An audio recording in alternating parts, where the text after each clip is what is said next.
Salut à tous. Alors, je vous refais une vidéo 11 jours après, 10-11 jours après, pour présenter la suite de l'analyse.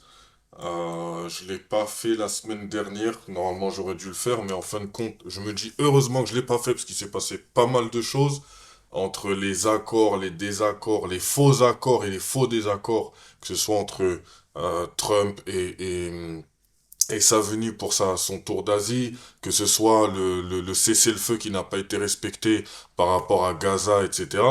Voilà, faut savoir que les marchés ont beaucoup évolué dans ce sens-là, dans le sens fondamental. Mais la technique a suivi. Et c'est pour ça qu'aujourd'hui, je voulais vous faire cette vidéo pour vous représenter les quatre actifs que j'avais pris dernièrement, donc le BTC, GBP, US30 et XAU USD. Ok? Donc là, on va démarrer avec le BTC. Vous vous souvenez, ce que j'avais dit, c'est que pour moi, je voyais le BTC redescendre au niveau, voilà, des 100 000 et quelques. D'accord? Donc avant de descendre aux 100 000, puisque bon, j'ai pris un TP1, vous voyez, TP1 chirurgical. Pourquoi? Tout simplement parce que c'était la zone de mon range. J'ai juste respecté la zone de ce range-là et je me suis dit, allez, il faut toujours prendre, si vous êtes en vente, vous prenez l'ancienne résistance. Si vous êtes en achat, vous prenez l'ancien support. D'accord? Là, en l'occurrence, on est en vente. On va prendre l'ancienne résistance du petit mouvement haussier et on va en faire notre TP. TP1 atteint, on a BE, on revient au même prix, on récèle et là, on voit que ça bloque. C'est pour vous dire à quel point cette zone a vraiment été travaillée. Et puis, on le voit aussi par rapport à cette mèche du 10 octobre qui a vraiment fait mal à tous les investisseurs du monde entier. Ok, donc oui, suite à une prise de liquidité et plein d'autres facteurs, bien sûr. Donc là, on est revenu au-dessus du cours, on est revenu jouer encore une fois, on est revenu rechercher un plus haut, mais encore une fois, ce plus haut, d'accord, on va dire, il y a eu la résistance du coup qui a résisté aux acheteurs et du coup qui les a renvoyés du coup en bir, donc du coup en vente, et c'est ce qui a produit justement cette grosse perte de valeur, hein, de 116 000 à 103 000 aujourd'hui. Et en tout cas, ce qu'on peut voir, c'est que avec le Fibonacci que j'ai tracé, donc à force les Fibonacci, vous vous doutez bien que je les mets à jour à chaque fois, d'accord? Avant qu'il y avait ce Fibonacci-là, il était justement placé ici avec un plus bas ici. C'était à peu près les mêmes, mais à quelques points près. D'accord? Là, du coup, une fois que le cours est revenu sur le point zéro, on retrace le Fibonacci avec le prochain point bas. Le prochain point bas que j'ai eu, en tout cas, c'était celui-là. Du coup, vous voyez bien la descente, hein, de 116 000 à 106 000, donc 10 000 dollars de perte sur le BTC. On est revenu retester la moitié du cours baissier. Et c'est là que vous voyez à quel point le Fibonacci c'est très fort et que votre stratégie elle fonctionne réellement. C'est quand vous voyez que, ok, il y a une très grosse baisse, il n'y a pas de souci. Mais si on doit confirmer la tendance de cette baisse ou de cette hausse, hein, ça aurait pu être une hausse, là, il faut absolument revenir au moins 50, au 50%. Pourquoi je dis ça? Parce que c'est au 50 qu'il y aura le plus de liquidité, de plus de force vendeuse ou acheteuse selon, la direction qui sera prise par vous-même. Donc si vous voulez regarder, je vous remets l'ancien Fibonacci, d'accord? Donc j'avais ce Fibonacci-là, d'accord? Et là, comme vous pouvez le voir, il revient tester les 50 et là, boum, il repart un peu plus bas. Là, si par exemple, je vais tester ce plus bas, là, vous voyez bien que cette zone-là, c'est la zone autour des 50 et on retourne encore plus bas. C'est pour ça qu'à chaque fois, il faut update vos Fibonacci du dernier point haut jusqu'au dernier point bas et dans tous les cas, vous allez tomber dans des zones qui sont très importantes. Beaucoup vous diront pour le Fibonacci, il faut faire attention au 61,8, etc. Je vous le dis clairement, ça ne sert à rien. 0,51, point barre, d'accord? Vous voyez le 0, vous allez chercher le 1. Une fois qu'il y a le 1, c'est le 50 le plus important. Alors oui, ça rebondit souvent sur les 61,8, des fois même les 38,2, voire les 23,6, mais c'est pas ces niveaux-là en tout cas qui sont les plus performants, et encore moins quand on est sur du 4 heures, parce qu'il faut pas oublier que plus votre time frame est grand, plus la force du marché est relativement forte. D'accord? Donc là, en l'occurrence, on l'a bien vu, on revient aux 50. On a été propulsé par les vendeurs, les 50 toujours en dessous de la moyenne mobile 200. Donc là, on va essayer d'aller chercher les 1,61 qui sont, voilà, vous l'avez très bien vu depuis mon ancienne vidéo. D'accord? Ça n'a pas été tracé après, c'était tracé depuis bien avant. toute cette zone-là que j'avais déjà tracée, d'accord, que j'avais prédéfinie, c'est une zone qui est respectée. Jusqu'à voir que le 1,61,8, il tombe dessus. Alors ça aurait pu être le 2, le 2,61, le 2K44,2, j'en sais rien. Mais en tout cas, vous voyez que par rapport à ma stratégie, ça fonctionne parfaitement. Donc, c'est ce que je souhaite pour tout le monde, que la stratégie fonctionne.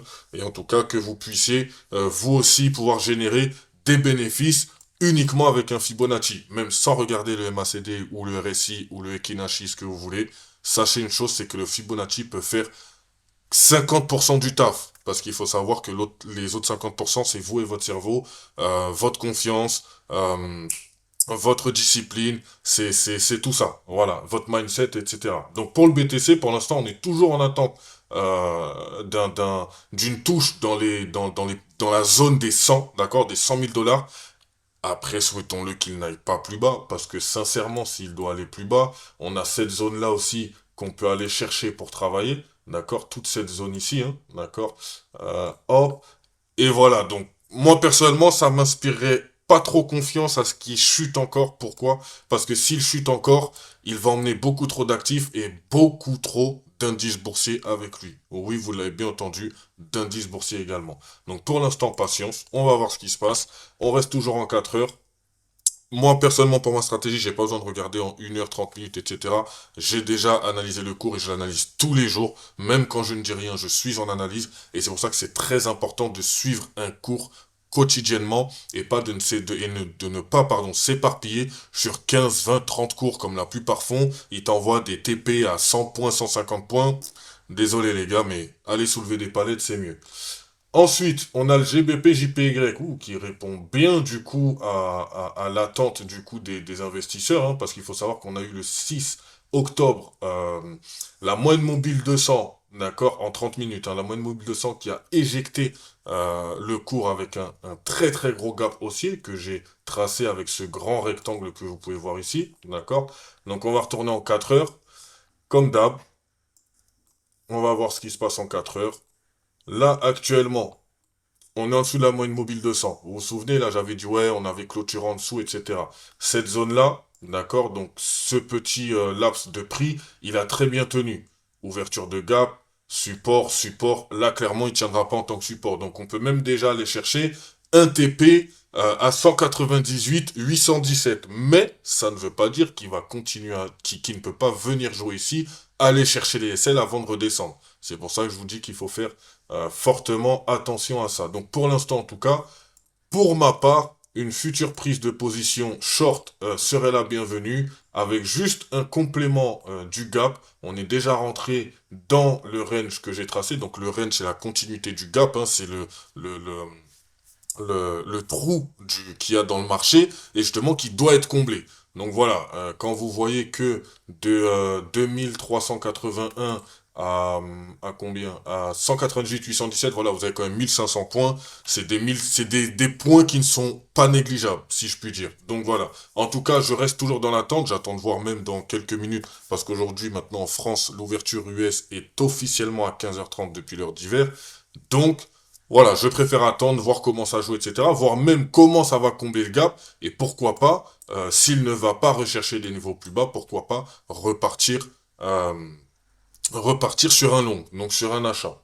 Concernant l'US30, alors lui, il m'a fait beaucoup de choses celui-là, parce qu'il avait un très grand range, d'accord, donc comme vous pouvez le voir encore une fois, avec la grosse chute du 10 octobre, un gros gap à l'ouverture, d'accord, l'ouverture qui revient dans son ultra range, je dis ultra range pourquoi? Parce qu'on est quand même en 4 heures, et le range il est quand même de 45 700 à 47, donc il y a 1500 points de range quand même, c'est pas rien, 1500 points, on parle d'un indice boursier, on parle pas de EURUSD, de GBP, JPY, là on parle vraiment d'un indice boursier, d'accord? Donc il y a un multiplicateur aussi à prendre en compte au niveau des points, des leviers, etc., des lots, des leviers, etc.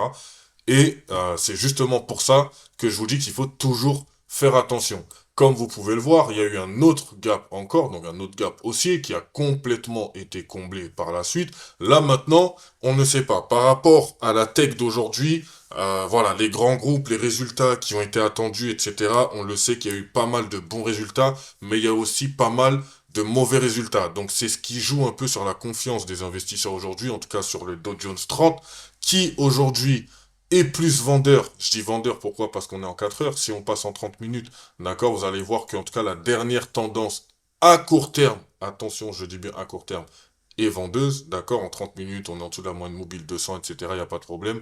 On revient en plus de ça au niveau du grand range, mais bon, pour ma part, j'attends, d'accord, ça peut être aussi uniquement des excès, d'accord? Parce que pour moi, ici, on a une grosse résistance que je vais tracer comme ça. Ici, pour moi, on a une grosse zone de résistance, d'accord? Et tant que cette zone-là n'est pas concrètement franchie, que ce soit en longue ou en short, pour moi, il n'y aura pas forcément de prise de position, en tout cas sur le Dow Jones 30, en tout cas à court terme.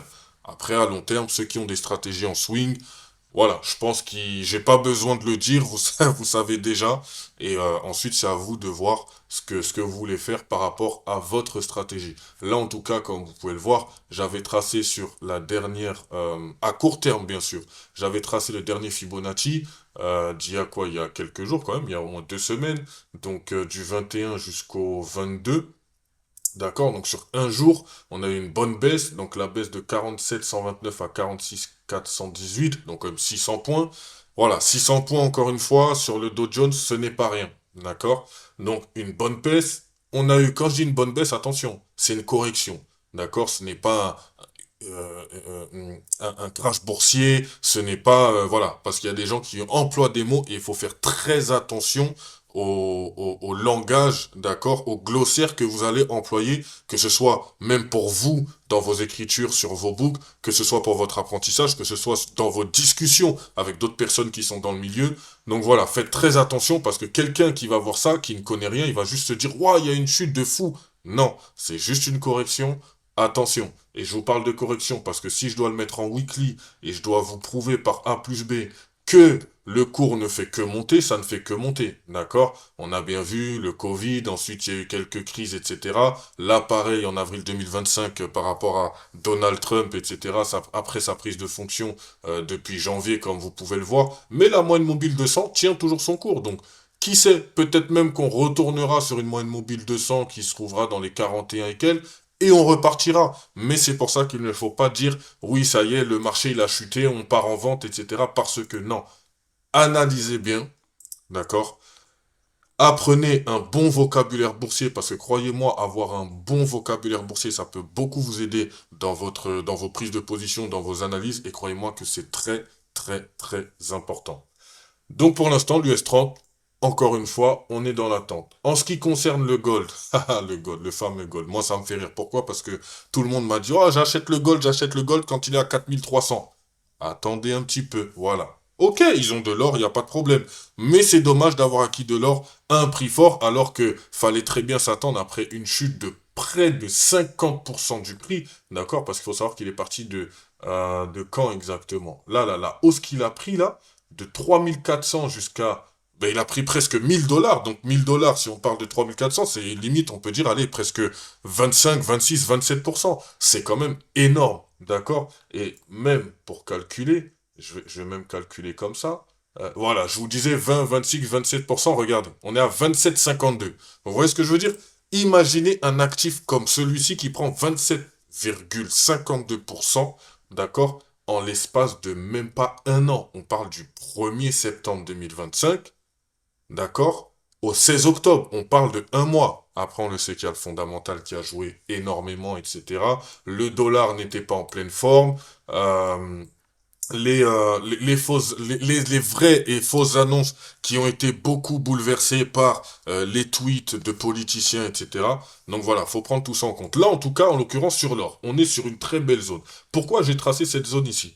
Moi, je vais vous le dire, tout simplement, parce que avant d'avoir même ces zones de tracé, faut savoir que, voilà, le gold, il fait à chaque fois monter, redescendre, etc. On retrace à chaque fois la dernière montée. Donc moi, ce que je me suis dit, c'est que là, depuis un petit moment, on a quand même un gros range. Je me dis, ok, il n'y a pas de problème. Donc à partir de ce moment-là, à partir du moment où on a ce gros range-là, je me dis, dès qu'on va le casser, on va aller récupérer, du coup, cette montée-là. Pourquoi cette montée-là? Parce que cette montée, c'est la dernière avant le range. Il y a eu une grosse montée, la dernière avant le range. Donc on reprend le dernier repli, puis ensuite la montée jusqu'au point le plus haut du range. Et là, regardez, juste le reporter à la sortie du range, ça m'a donné ce niveau-là. Donc en fait, moi, depuis le début, même sur mes groupes, ils le savent, depuis le début, j'avais parlé que le gold viendra aux 4000, etc., etc.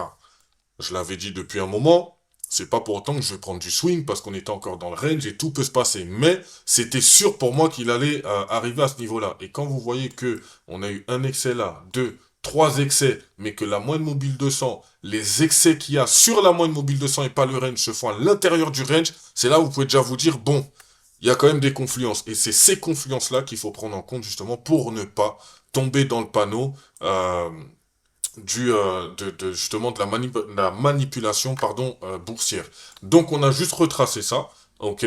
Là aujourd'hui, on a retracé ce cours-là qu'on va encore une fois retracer. Pourquoi on va le retracer? Parce qu'une fois qu'on va partir, d'accord, de ce petit cette correction-là, d'accord, pour moi, il y aura encore un nouveau plus haut. Et ce nouveau plus haut, d'accord, si on doit partir de cette zone, je parle bien de cette zone, attention, peut-être qu'il ira encore plus bas, attention, je n'ai pas dit ça comme quoi on allait monter tout de suite, mais c'est par rapport à mon analyse et ma stratégie, à partir du moment où si je vois qu'il casse réellement, qu'il rebondit réellement sur les 39, les 39,50, 39,80, voire même les 4000, d'accord? Là, je me dis, ok, on a un autre plus haut, et là, par contre, on parle de 4500. Vous savez quoi? Je vais même le tracer tout de suite, comme ça, vous allez voir que je suis pas fou, peut-être dans 4-5 mois. Ok?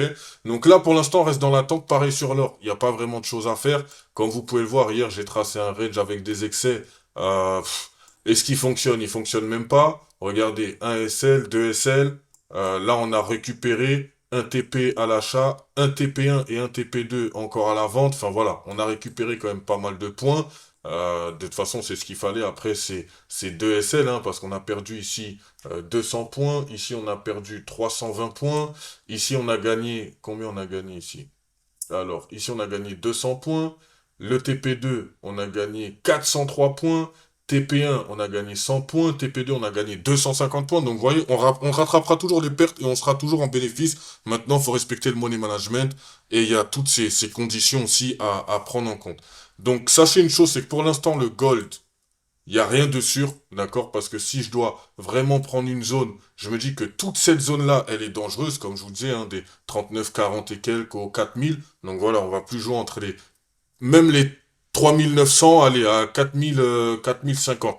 D'accord? On va même aller jusque là, d'accord? Et se dire que, en tout cas, toute cette zone, c'est une grosse zone d'incertitude. D'accord? Donc, ne prenez pas forcément position dessus si vous êtes en swing trading ou en, en day trading, d'accord?